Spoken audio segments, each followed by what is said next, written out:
તો finally ગાઈઝીઝ આરટીને related જે પેરેન્ટ્સના જિલ્લા કક્ષાએ ફોર્મ અપ્રૂવ હતા અને એમને પહેલા રાઉન્ડમાં એડમિશન નથી મળેલું, એમના માટે બીજો રાઉન્ડ બહાર પડેલો છે.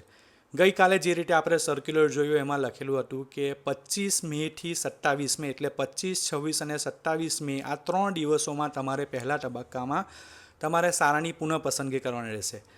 તમારે શાળાની ફેરબદલી કરવી હોય તો કરી શકશો, તેમાં તમે બીજી એડ કરવી હોય સ્કૂલ તો કરી શકશો, કોઈ સ્કૂલ રિમૂવ કરવી હોય તો કરી શકશો. એના સિવાય તમે બીજું કંઈ નહીં કરી શકો. તમે એની અગ્રતાક્રમ ચેન્જ કરવી હોય તે પણ કરી શકશો. એના સિવાય તમે કોઈ ડોક્યુમેન્ટ્સને કંઈ કરી નહીં શકો.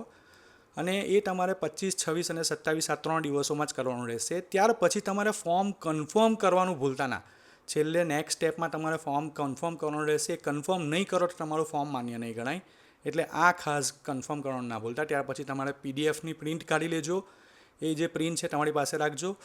અને જે પેરેન્ટ્સે આ ફોર્મ ભરેલા હશે, રિસફલિંગ કરેલું હશે, સ્કૂલનું શાળાની પસંદગી કરેલી હશે, જો એમને એ સ્કૂલમાં એડમિશન મળવા પાત્ર હશે તો 29 મે 2026ના રોજ બીજા રાઉન્ડનું રિઝલ્ટ બહાર પડશે.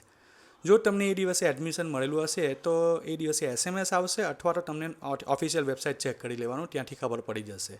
અને જે પેરેન્ટ્સને એડમિશન મળેલું હશે જે તે સ્કૂલમાં બીજા રાઉન્ડમાં, એમને 4 જૂન 2026 સુધીમાં ડોક્યુમેન્ટ્સ જે તે સ્કૂલના સમયમાં જમા કરાવવાના રહેશે. બાકી તમારું એડમિશન કેન્સલ થશે.